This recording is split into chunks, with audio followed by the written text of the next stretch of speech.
All right, we have more changes unfolding in the swamp of Washington, D.C. Changes that have the Dem machine cranking the misinfo knob all the way on high, realizing it's time to leave it all on the table with 3 days left before election. And they aren't pulling any punches, people. They are all in to get this done for Kamala Harris, laser focused on turning out the women vote for her, as all the momentum's now with Donald Trump. The polling is still shifting in his favor, and it's beginning to scare them. They know Trump may pull this off on Tuesday, so they've concocted a crazy new hoax about what Trump is going to do post-election. Wait till you hear this. We also have new numbers just out by Trump's ground team showing some incredible turnout in swing states, but we still can't underestimate the Dems. They're sneaky. And there are these rumblings now, or mumblings, coming out of the Harris campaign from a senior advisor to the Harris team, reportedly bragging yesterday that they aren't worried at all with her chances. Basically saying that they believe she has this election in the bank. Why would they be thinking that? That kind of reporting makes me nervous. We're going to get into all of it, but before we get started, thank you for liking and sharing these videos. It really helps out the channel, and consider subscribing so you don't miss these regular updates. So 3 days to go before Election Day. We are getting down to the wire here. If you haven't voted yet, make sure to do that. Things are heating up like we all knew they would, but the rhetoric coming out of the left, coming from corporate media and the Democrats, is getting darker, more unhinged, and now no longer just spinning the facts. Instead, they're completely inventing them, inventing hoaxes out of thin air. One of the more disturbing claims that's now being perpetuated by sitting Democrat representatives is that Donald Trump has plans in the works to build internment camps for Americans and for his political enemies. Camps that they say he's going to build within America, within the U.S. Top Kamala surrogate and Congresswoman Debbie Dingell first saying this on CNN to Jake Tapper yesterday, then doubling down on these statements on Fox News this morning. And this is important because it goes to the Dems' post-election strategy for how to handle a second Donald Trump administration and how to possibly remove him from office, in my opinion. That's my opinion about why they might be doing all of this. First, watch these two clips. Then we're going to explain why they're saying these types of things, because there's a bigger angle at work here. Roll the tape. He wants to start internment camps, and that's what we are busy talking to every voter. He's telling you what he's going to do. Believe him. Internment camps? Yes, he has talked internment camps. You know what, Jake? You may have to visit me in one. I get worried enough when he talks about what he's going to do to his political enemies. But he has talked about them in this with different groups of people. So that was the first time Congresswoman Dingell mentioned this. She said it on Friday. Then she went on Fox News this morning and was pressed on it. And she somewhat walked it back because she was pressed on, what proof do you have? Like, where the hell are you getting this crap from? Watch. You feared that if Donald Trump would win this race, you and others like you would be thrown in internment camps. You said the same about Muslims and Arabs if Donald Trump won. Do you regret those comments? No, I don't regret those comments. And I'm going to be very clear. You really right think you would be thrown into an internment camp? You sitting Neil, U.S. here Congresswoman. is my concern. That's what I said you it as a joke. No, let me be very clear on this, and I want to be very clear on this. I said it half sarcastically. Donald Trump has been very clear that he is going to go what he calls the enemy from within. I think we're all Americans, and you can disagree agreeably. He names his enemies by name. I do not think it is okay to say someone should have 8 barrels pointed at their face.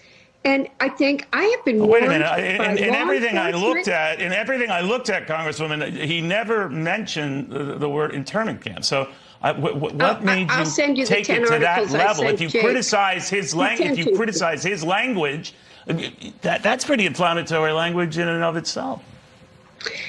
He has talked about detention camps. He has talked about banning Muslims. He did. One of the first things he tried to do when he became president. You stand by that remark. You stand by the internment camp remark. And was that to put fear in voters' minds in your state? Okay, Neil, let me finish.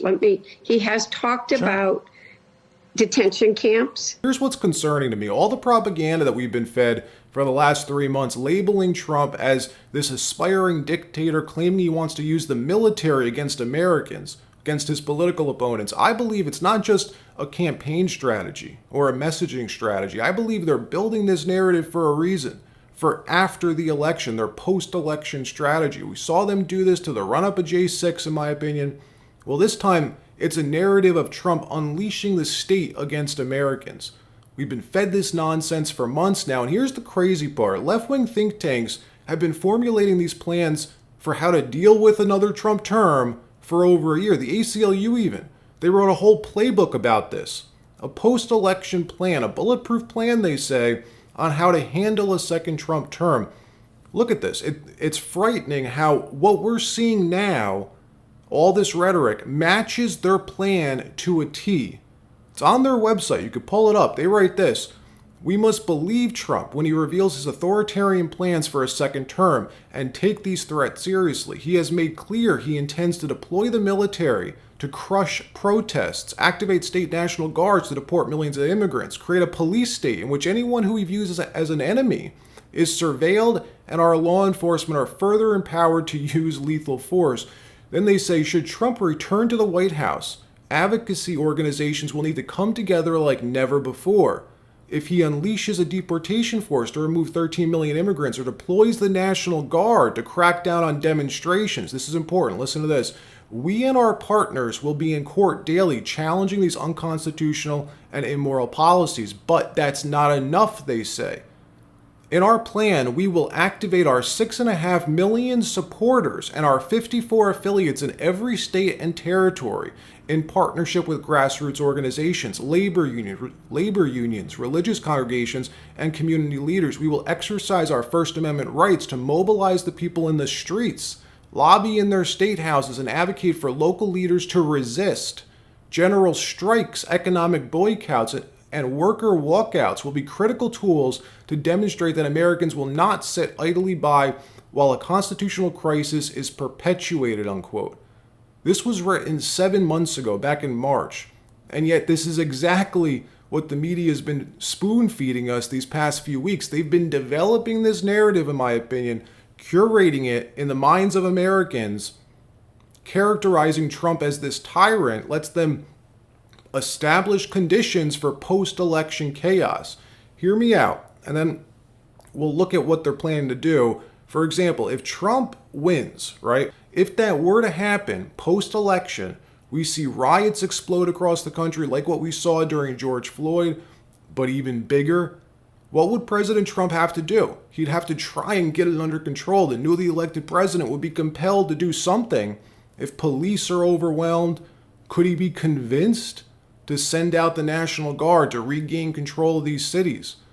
I mean, I could see him doing that. If he did, suddenly Trump unleashes the military against Americans.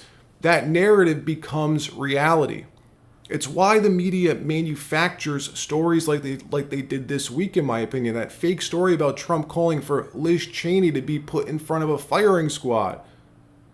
Do you see how it's adding to this narrative? A complete phony story. He never said that. Yet for 24 hours, the media, major networks, misled their audiences, pretending that he did. I don't think you even need to call it fired upon. He's saying quite explicitly and unambiguously that Liz Cheney should be shot, should be executed by firing squad. 4 days out from Election Day, and former President Donald Trump is escalating his violent rhetoric, suggesting one of his most prominent critics, the former Congresswoman Liz Cheney, should be fired upon. Your reaction to what Donald Trump said about Liz Cheney? Yeah, well, look, I mean, it was completely inappropriate, dangerous, and unbecoming of a leader. Mr. Trump was literally going after someone who doesn't agree with him. So it shouldn't be a surprise when people come on TV and feel the need to agree with him. As 9 barrels, when he says 9 barrels shooting at her, that obviously evokes images of a firing squad. It evokes images of an execution. Let's execute a political opponent who happens to be a woman because I don't like her. It's a scary thought, but I could totally see them doing this, especially as it looks more and more likely that Trump could win on Tuesday. I'm more confident today than I was a week ago.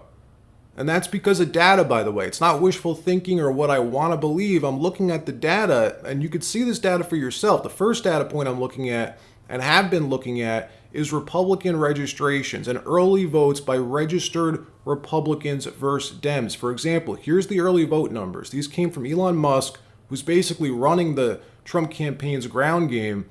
The numbers for each swing state. Musk writes, Republican early vote now is massively ahead of where it was in 2020. If this trend continues, then Donald Trump will win, and I hope he does. And look at the numbers. The early vote totals for Republicans in Arizona is 200,000 votes higher in 2024 than 4 years ago. Georgia, 440,000 votes higher. Michigan, 97,000 votes higher. Nevada, 70,000 votes higher. North Carolina, a whopping 311,000 votes higher. Pennsylvania, which is the big one, 585,000 votes higher this time around than 4 years ago. And Wisconsin as well, 86,000 votes higher. That's telling us that Republicans are getting out the vote this election. They aren't waiting until Election Day to cast their ballot. And if Trump were to take all these states, he wins. And there's momentum, big momentum on the Trump side. So it makes me confident in a Trump victory. So that's the first data point I'm looking at. But second are the registrations. Republican registrations are up bigly versus Democrats. And Pennsylvania is key here. Pennsylvania has a Democrat governor, a Secretary of State who I'm not a big fan of. And look, Dems are sneaky, which is why it's important to have such a massive victory.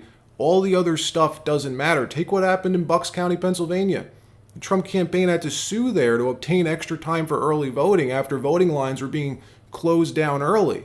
And the media has done nothing to point these inadequacies out or bring attention to them. Instead, they pretend they haven't happened at all. In fact, all hell broke loose on the Washington Post live show yesterday after Hugh Hewitt quit the network live on air, quit his job at the Washington Post after the network refused to give all the facts about what really happened in Bucks County. Roll the tape and make sure to watch till the end. It's worth it. The entire show just broke down over this. Watch.